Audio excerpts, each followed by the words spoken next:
So I thought you might be interested if you have never done anything like this. If you're curious where to even start, is first, you show up. You buy your tickets, you plan ahead a little bit where you're going, what you're going to wear. You try and show up on time. Then you start meeting people. You do need to be a bit outgoing, but you don't just you approach the people that seem approachable. Maybe groups of people, and you introduce yourself. I don't want to have any kind of stuff going on with someone that I don't know ahead of time, and nobody else with any experience does either. So you need to meet people. You tell them your name. Hi, my name is blah. I am from Pittsburgh, and this is my first time at an event like this. How are you? You look very nice in your dress, or I love the way you've done your hair or makeup tonight. Something that you can tell they put work into, and they might be, if their hair is brightly colored and well done, you tell them, hey, wow, I noticed that you've really done something interesting with your hair. And they've probably invested a bunch of energy in it, so it will feel good to hear something nice. That's how you compliment people. It's unlikely that the first person you talk to is really going to have the shared interest, so you're going to have to talk to a bunch of people. I don't know, if you feel very anxious, maybe talk to your doctor about some type of anti-anxiety medication that you can take prior to an event. Have someone else be the designated driver. And, some people use alcohol as a social lubricant, but in moderation, please. I don't drink. I don't smoke pot. Those things didn't help me in social situations anyways. But I do have an antidepressant, and it seems to, I don't take it before events. I just take it all the time, and it seems to help. Make a friend, and if they are good people, and you can say, I don't know a lot of people, who's cool, that's a great way to take the pressure off. I am not trying to bang you. I'm just meeting people, who's cool? What's it like here? What's your experience been? What do you think? How do you think I should approach people better? Those are some suggestions. I don't know. Try them. They work for me. I end up meeting lots and lots of people. So that's a try. Things to try. Do it. Get it. And if you're lucky later on, maybe that's the other thing, is I think you're very attractive. If you have time later, I would like to get to know you and talk more. I don't want to take anyone hostage. If you'd like to, we can talk more. Would you like to sit and talk for a while? Can I buy you a drink? After the introduction, it's, if you're unsure, you can say, would you like to continue this conversation? It's definitely not a good idea to tell someone your life story or start a therapy session with someone you've just met, especially at a club. I say, I'm Kim Passable. I'm a local celebrity queer. And they say, oh, are you famous? And I say, why, yes, I am. I have a YouTube channel, and I have done some drag and production for Funeral Parlor Pittsburgh. And they say, oh, what is that? And then we'll go on into conversation, and it's pretty much an elevator pitch about me, who I am, what they kind of are, what they're getting into. And then at some point, I not too long into the conversation, I give them the opportunity to, without any strings, sort of disconnect. I don't want to keep you from your friends, or I've just got here and I feel like I should mingle and get to know a lot of people. You seem very nice. Maybe we could talk more later if you have time. Standard pickup lines. Do you come here often? Can I buy you a drink? Most people recognize that there's a lot of anxiety in these difficult, like, there's sort of high pressure social situations. It's like speed dating or something, you know? Most people are kind of gracious about it. If they're not being gracious about it, that's probably a cue that they don't want to be bothered. And just move on. Thank them for their time. Remind them that they have a great vibe, or that you love their hair, or their earrings, or that shade of lipstick looks great on them. Whatever you like. End with a compliment. End the conversation sort of soon. Like, don't wear it out, you know? If it's not going anywhere, or you're doing all the talking, make an excuse to be done for a bit.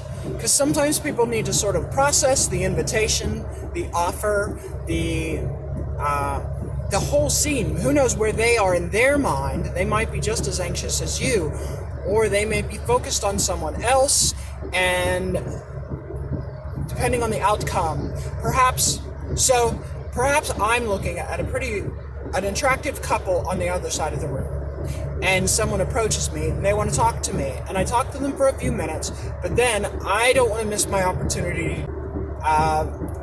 Discussion, negotiation, like, are you interested with this other group of people? So I'm a bit distracted.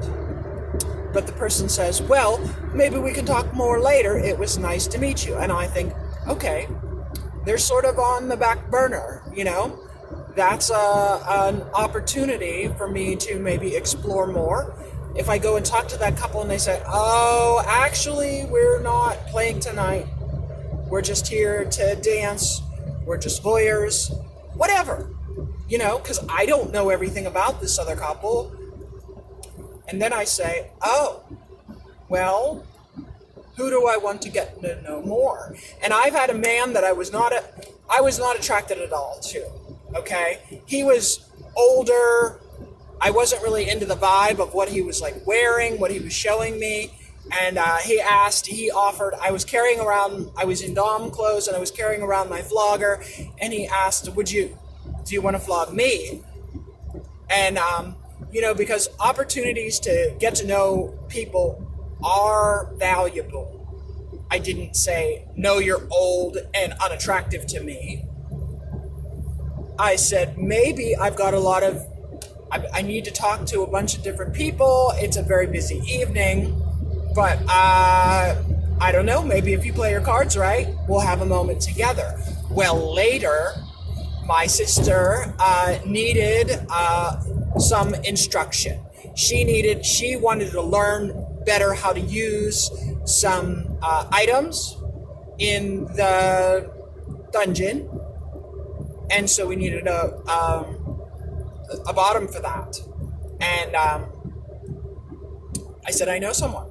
I got an offer. And see, I'm not having any romantic connection with this person, but I still enjoy seeing someone else have some pleasure. And I definitely needed this person for instruction. So we approached him and we said, you know, the mistress and I are doing an instructional sort of scene where I am experienced with this and she is learning, and we may both want to play a little bit, not have sex with you, but, you know, do this scene. Are you interested? And he was great. He was a fireman.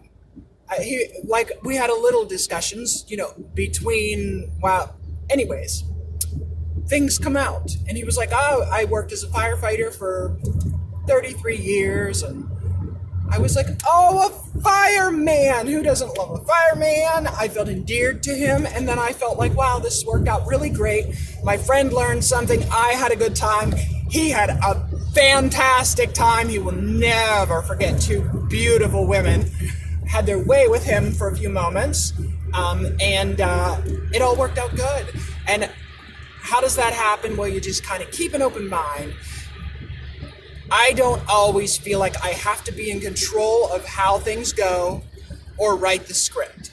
Other people have different styles. Mine is very loose, a little bit off the cuff, and I seem to have a good time. I make lots of friends, I don't force myself on people. Don't avoid me. People see, even if they aren't interested, they see that I am a reasonable, safe, sane, and consensual play partner. And then if someone asks, who is that person? They say, oh, that's Kim. She's wonderful. You know, she's cool. Go talk to her. She's easy to talk to. Go talk to her. You know? And I've had plenty of introductions that way. Kim, meet my friend.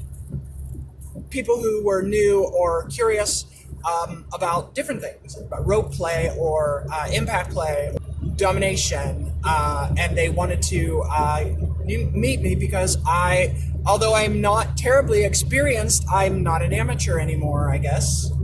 I don't know. I don't know when you get your stripes. I'm not going to declare myself an expert or even unofficially amateur. I'm just learning like a lot of people are and having a good time. So that's 12 minutes of me rambling while driving in the car, and I hope that you got something from it. I love you all. August ended with a doctor's appointment, and I am no longer bound. This is DC, Baltimore, and Philadelphia in 10 days. So, wow. But I am not in my van. So Tina was not quite dressed for this occasion. We weren't quite ready. We had lots of, I wish we would, honestly, with the amount of equipment and a number of people, should have brought the van. We were trying to save gas. And it was definitely easier to park and easier to maneuver in traffic. So we brought the little car.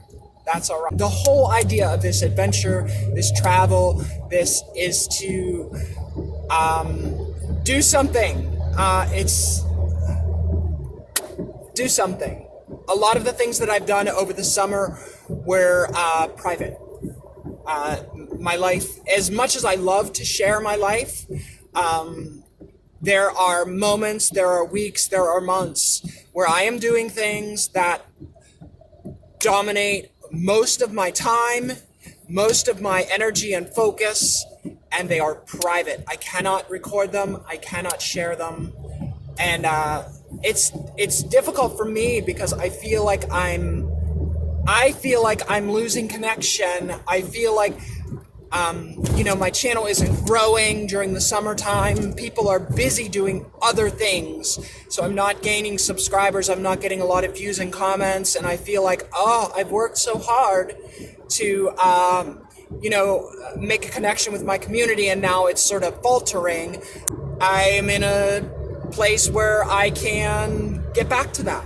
And that was the plan with my van, with travel, to be able to get back to working on my social media life and profile and making friends and exploring and just enjoying life in a way that I've never done before, and in a way that a lot of people maybe are fearful, uncertain. I mean, it's easy to feel uncertain about traveling to a bunch of different cities and meeting a bunch of different people. I don't know what will happen, but I'm just trying to have courage. I have people supporting me along the way. If anything happens, I'll figure it out. I'll figure something out. I don't know. Figure it out. And I'm gonna have a great time, and I'm gonna have stories and memories and hopefully some pictures. I'm not allowed to take pictures in the event, in the camp event. I don't know, maybe I can do an interview type thing, video, vlog, and I'm definitely going to vlog about my experiences, so it doesn't all, like in memory, it all just becomes kind of like a big blur, and it's harder for me to tell stories. So if I do a little every day, I think you'll get more. I hope so. So thanks for watching. I'll see you soon. Love you. Bye.